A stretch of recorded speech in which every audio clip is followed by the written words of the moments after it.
안녕하세요. 노동법의 정석 임놈. 군놈입니다. 오늘은 저희가 주 52시간제와 관련해서 현재까지 어떤 흐름으로 왔는가, 그리고 현재 상황은 어떠한가, 앞으로 뭐 어떻게 변화가 있어야 될 것인가와 관련해서 한번 얘기를 해볼까 하는데요. 네. 저희가 지금 노동시간 단축 현장 지원단의 노무사로 활동을 하고 있어요. 그쵸. 그렇다 보니까 기업의 인터뷰도 굉장히 많이 하고 있는 상황이고, 기업의 어려움에 대해서 굉장히 많이 듣고 있는 상황인데요. 네. 그래서 저희가 오늘 한번 이런 얘기들을 해볼까 해요. 뭐 기업의 어려움을 얘기를 한다라기보다 지금 주 52시간제 상황과 관련해서 어떠한 문제점들과 한계들이 있는지에 대해서 한번 살펴보고자 하는데요. 네. 일단 주 52시간제가 2018년에 도입이 되었어요. 그쵸. 이 과정상에 어떤 일이 있었는지 한번 먼저 짚고 넘어가 볼 텐데요. 네네. 2018년에 이 주 52시간제, 결국 노동시간을 단축을 하겠다라는 거죠. 그쵸. 네, 어떤 배경 하에 이렇게 법 개정이 이루어졌었던 거죠? 크게 두 가지죠. 하나는 진짜 그야말로 너무 이제 근로시간이 많으니까 그 근로시간 단축을 좀 해보자. 네. 그리고 그 근로시간 단축된 만큼 신규 인력이 필요할 테니까 당연히 자연적으로 추가 고용 창출로 이어질 것이다. 이런 두 가지 측면에서 네. 노동시간 단축을 추진을 했던 것 같습니다. 네, 노동시간 단축에 따른 어떤 워라밸의 확보와 신규 고용 창출을 어떤 목적 하에 이렇게 노동시간 단축 법 개정이 이루어졌었던 것 같은데요. 그렇죠. 이 지금 노동시간 단축이 사업장 규모별로 단계적으로 시행이 되었어요. 네. 법 개정이 되고 나서 2018년에는 300인 이상 사업장과 공공기관에 시행이 되었는데요. 네. 그때 당시에 도입이 될 때 대기업에서는 어떤 적용상의 어려움 같은 게 따로 없었었나요? 사실 그 주 52시간제를 도입을 한 네. 그 연도가 2018년이죠. 네. 2018년도에 법 개정을 하고 나서 바로 2018년 7월 1일부터 시행을 했었습니다. 네네. 그런데 계도기간도 부여를 안 했죠. 네네. 그거는 바로 적용이 가능했기 때문에 그랬습니다. 그러니까 300인 이상 사업장이나 공공기관 같은 경우는 대체로 기존부터 이 법 개정이 없다 하더라도 일주 52시간을 넘어가지 않는 그런 상황이었기 때문에 곧바로 적용을 할 수 있었다 이렇게 보고 있습니다. 오히려 대기업 같은 데에서는 주로 문제를 삼았던 게 노동시간 단축보다는 아무래도 포괄임금제에 대해서 더 중점적으로 얘기가 나왔던 것 같고요. 그렇죠. 주 52시간제의 뭐 도입과 시행 측면에서는 크게 어려움을 겪지 않았던 것 같아요. 물론 일부 업종은 어려움을 겪었을 수도 있긴 하겠지만, 네. 그런데 2020년 1월 1일부터는 50인 이상, 그 다음에 299인 미만 사업장이 이제 시행이 되는 타이밍이었어요. 네. 네. 그런데 그 사이에 굉장히 많은 일이 있었던 것 같아요. 그렇죠. 이 300인 이상 사업장이나 공공기관 같은 경우와 달리 50인 이상, 299인 이상 사업장 같은 경우는 곧바로 적용을 할 수 없는 그런 상황이었습니다. 왜냐하면 주 68시간 기준으로 근로시간이 설계가 되어 있었다. 네. 이렇게 봐야겠죠. 그렇다 보니까 지금 정부 차원이나 뭐 국회 차원이나 여러 가지 이거를 안착시키기 위한 노력을 했었죠. 네. 그래서 그 중에 하나가 2019년도에 있었던 탄력 근로제 단위기간 확대론이었습니다. 이거는 입법 차원에서 뭔가 조치를 좀 취해보자라는 논의였었죠. 네, 근데 당시에 이제 경사노위를 통해서 이제 노사정 합의를 이끌어내고 이걸로 인해서 국회에 이제 법 개정까지 이끌어내겠다라고 했는데 네. 결론적으로는 이게 불발이 되었어요. 그렇죠. 무산됐습니다. 네, 무산이 되고 나서 네. 그러면 어찌되었건 지금 중소기업에서는 이거를 시행을 할 수 없는 상황이다라고 강력하게 주장이 나온 상황이었잖아요. 그렇죠. 법적으로 해결이 안 되니까 당장 시행을 해야 되는데 네. 시행을 하면 우리 다 죽는다. 무조건 법 위반이다. 네. 그런 상황이 그래서- 발생했었죠. 네, 그래서 이제 정부가 결국에는 보완 대책을 발표를 했었는데요. 네. 네, 그 당시에 어떤 내용들을 발표를 했었죠? 크게 두 가지 정도로 보시면 될 것 같아요. 네, 첫 번째로는 법은 이미 시행이 됐지만 네. 우리 정부 차원에서는 적용 시점을 조금 유예를 시키겠다. 그게 바로 계도기간. 네, 1년의 계도기간을 부여를 했습니다. 그리고 그 1년의 계도기간 동안에 이 안착을 위해서 근로시간 단축 컨설팅이라든지 아니면 지원금 네. 같은 추가적인 지원 정책을 펼쳤습니다. 네, 저희가 이제 진행하고 있는 컨설팅이라고 보면 되겠네요. 그렇죠. 네. 저희가 진행을 하고 있는 컨설팅. 그리고 또 두 번째로는 근로기준법상의 특별 연장 근로 인가 제도라는 게 있는데 네네. 노동부 장관의 인가가 있으면은 주 52시간 넘게 할 수가 있는 그런 네. 제도죠. 그 사유를 좀 확대를 해가지고 노동부 차원에서 이것도 조금 시도를 해보자.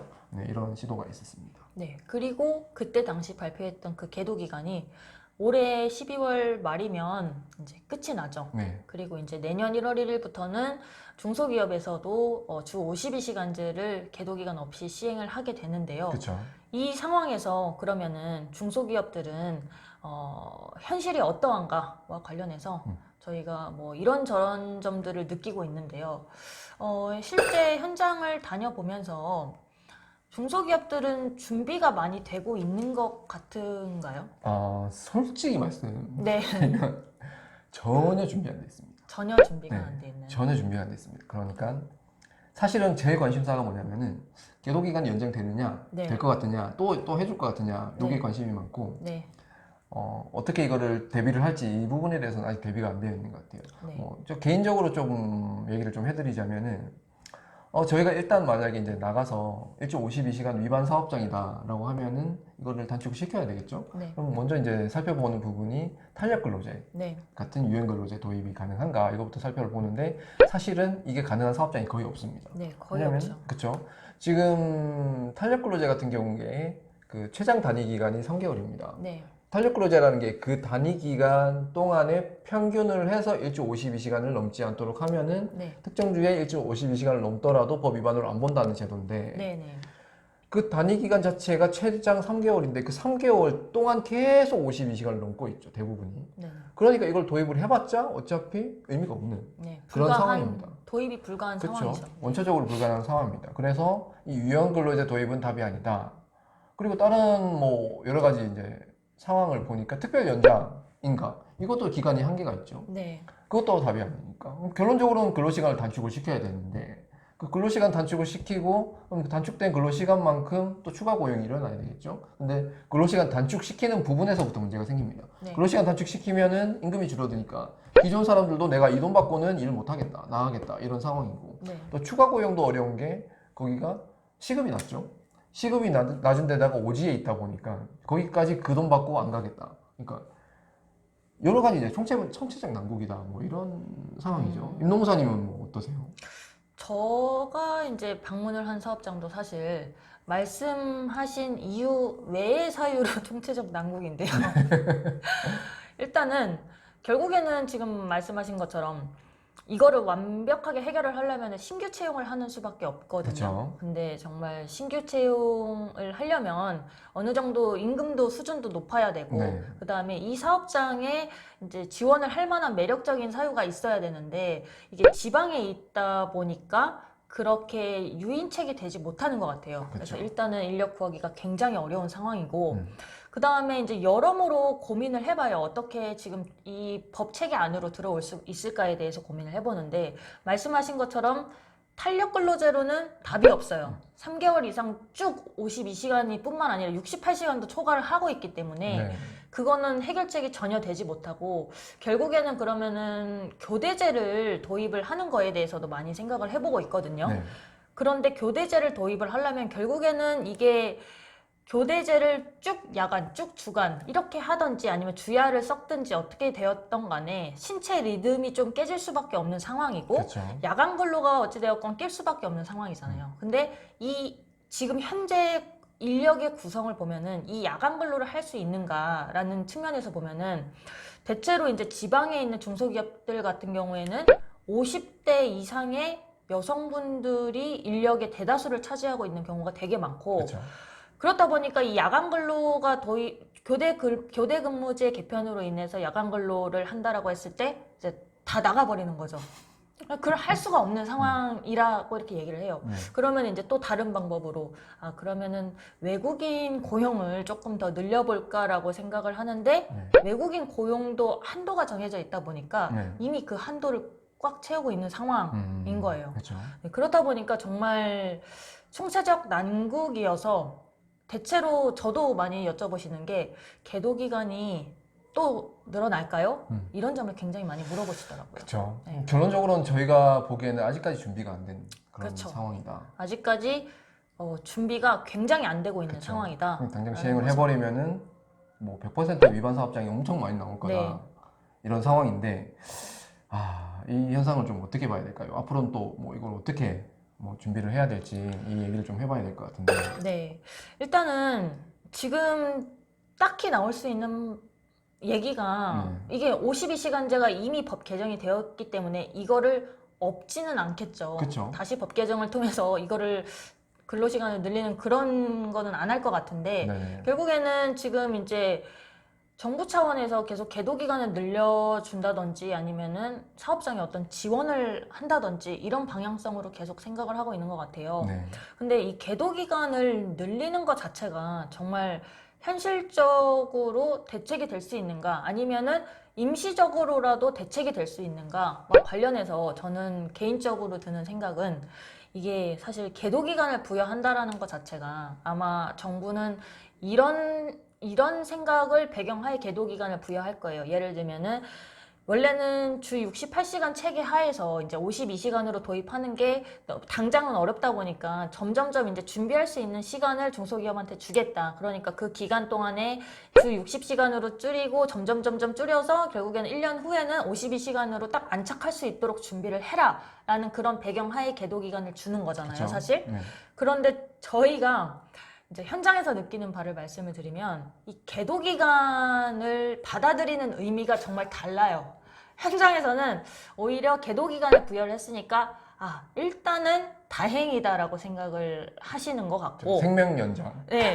그리고 이 기간 동안에 그 이제 점점 준비를 한다라는 것 자체가 이제 머릿속으로 구상을 하고 있는 거 말고 실질적으로 이제 변화가 나타나는 어떤 결과적으로 변화가 나타나는 게 있어야 되는 거잖아요. 그쵸. 점점 준비를 하려면. 네. 근데 그런 실질적으로 보여지는 결과적인 변화는 일단 전혀 없는 상황이에요. 그렇죠. 무조건 일단은 뭐 네. 대책은 머릿속으로는 하겠지만은 네네네. 일단은 현상 그냥 유지하죠. 계속 네. 똑같이 가죠. 네. 단계적인 뭐 조치를 한다는 얘기 없습니다. 네. 근데 단계적인 조치는 거의 없다고 네. 보시면 되고 만약에 그래서 현 상황에서 계도 기간을 또 부여를 하게 되면은 점점 근로시간 단축이 될 거라는 아마 예상은 빗나가지 않을까 현실과 네. 이렇게 생각을 하긴 해요. 네네. 네. 그렇죠. 뭐 저도 똑같습니다. 저 같은 경우도 제일 많이 이제 물어보신 게 다 말씀하셨듯이 네. 계도 기간 또 부여할 것 같느냐 네. 이걸 이제 물어보시는데 저희는 사실은 모릅니다. 저희가 뭐 점쟁이가 아니죠. 네. 뭐 저희가 뭐 그 사람들 생각을 읽을 수 있는 뭐 저희 뭐 능력이 있는 것도 아니고 그래서 확실히 모르는데 저희가 이제 개인적으로는 안 될 거라고 말씀을 드리긴 해요. 일단 가장 이제 큰 이유가 뭐냐면은 네. 이미 국회에서 법을 만들어서 시행을 하고 있는데 정부가 자꾸 그거 계도 기간을 부여를 해가지고 실질적인 시행 시점을 늦춘다는 것 자체가 상권분리 비배의 소지가 있습니다. 네. 그러니까 정부 입장에서 굉장히 부담스러운 거죠. 그렇다 보니까 안 된다라고 생각을 하고 그리고 저희는 안 된다. 무조건 대비를 하셔야 된다.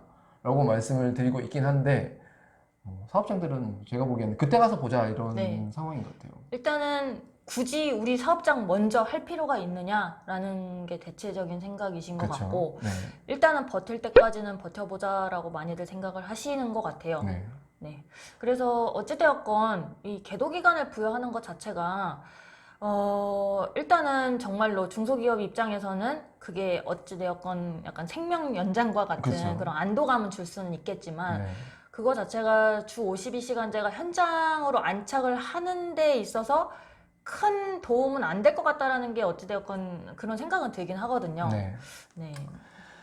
그래서 어쨌든 지금 현 상황에서 준비가 되어 있는 상황은 아니다. 뭐 이거는 확실한 것 같고요. 저희가 이제 가만히 좀 생각을 해보면은 네. 이 주 52시간 도입을 했던 처음에 이거를 이제 도입을 하려고 했던 정부의 생각을 네네. 좀 뭐 얘기를 드려보자면은 우선 52시간 단축에 따라서 기존의 과도한 근로시간을 줄이고 그에 네. 따라서 뭐 산업재해라든지 이런 네. 문제를 좀 해결을 하자. 그리고 임금 감소 부분에 있어서는 최저임금 상승으로 이걸 조금 네. 보완을 좀 하려고 했던 이런 네. 생각이었던 것 같습니다. 네. 그리고 그 근로시간 단축되는 만큼 추가 인력이 필요하니까 네. 자연히 네. 추가 고용으로 이어지지 않을까, 이 고용 창출로 이어지지 않을까 이런 생각을 했었죠. 네. 근데 그 생각에는 뭔가 하나의 조금 계산이 좀 잘못 있었지 않나 이런 생각을 좀 하고 있어요. 이 노동시간 단축을 하면은 기존에보다 노동시간 단축이 되는 만큼 임금 감소분이 있겠죠. 네. 그러면은 기존에 있었던 이제 근로자들도 이 임금을 어느 정도 보존을 해줘야지 그 기업에 남습니다. 그것도 돈이 추가적으로 들어가겠죠. 거기에다가 근로시간 단축에 따른 추가 고용이 필요한데 이 추가 고용 역시 돈이 들어가는 겁니다. 네. 근데 다 돈이네요. 그렇죠, 다 돈이죠. 네. 근데 이 돈을 당연히 부담을 할 수 있을 거라고 생각을 했던 것 같아요. 네. 근데 실제로 이걸 딱 까보니까 대기업은 그게 가능을 했던 것 같아요. 네. 근데 실제로 대기업에서는 52시간이 넘지도 않았고 추가 고용도 필요 없는 상황이니까 그런 효과가 발생을 안 한 거고 네. 네. 중소기업 같은 경우는 그게 52시간 넘고 있어서 그게 필요하긴 한데 전부 다 돈인데 그 돈을 감당할 수 있는 재정이 없었지 않나. 그래서 정부가 지원금 측면에서 이거를 보전을 해주면 되지 않을까라고 생각을 하는데 그게 또 지원금도 100%도 아닌 거고 네. 중소기업들 입장에서는 하는 말이 이거예요. 이게 어차피 한시적인 거 아니냐. 한방 뭐 내년부터 당장 끊어버리면 끝나는 거 아니냐. 그렇죠. 이런 불안감에 시달리고 있다 보니까 이게 확실한 대책이 아니었던 겁니다. 그래서 지금 상황에서 뭔가 명확한 이 52시간 정착을 위한 대책이 마련된 상황은 아니다.